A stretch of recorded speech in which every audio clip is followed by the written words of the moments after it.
আমি গিয়েছিলাম কারণ আমি জানতে পেরেছি যে সিবিআই এর যিনি কর্তা ছিলেন এই ইনভেস্টিগেশনে, সীমা পাহুজা, তিনি দুটো অত্যন্ত গুরুত্বপূর্ণ কাজ করেননি।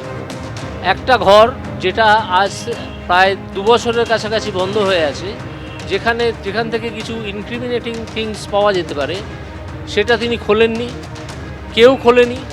আমি নিজে গিয়ে দেখে এলাম সেটা এখনও তালাবন্ধ এবং সিল করা। সেই ঘরটা দেখতে এসেছিলেন যে সত্যি এরকম কোনো ঘর আছে কি না।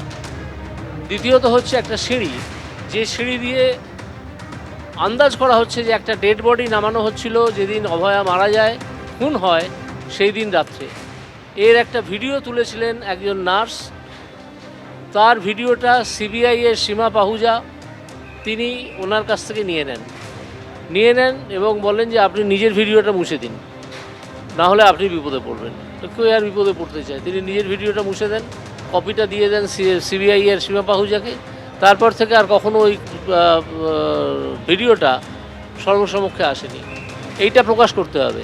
সিঁড়িটা কোথা থেকে কোথায় গেছে, সিঁড়িটা সোজা এমার্জেন্সিতে এসছে, কিন্তু সিঁড়িটা দিয়ে নেমে একটা প্যাসেজ দিয়ে অভয়ার মৃতদেহ যেখান থেকে পাওয়া গেছে সেখানে যাওয়া যায়।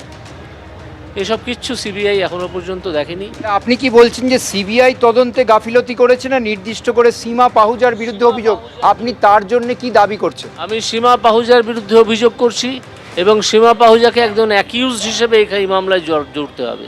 যে ফাইল খোলা হচ্ছে, যে ফাইলের খোলার কথা মুখ্যমন্ত্রী শুভেন্দু অধিকারী বলছেন, সেই ফাইল খুলে ওনাকেও অ্যাকিউজ হিসেবে তদন্ত করা হোক। নিঃসন্দেহে উনি করেননি কেন? এগুলো তো অত্যন্ত স্বাভাবিক কাজ।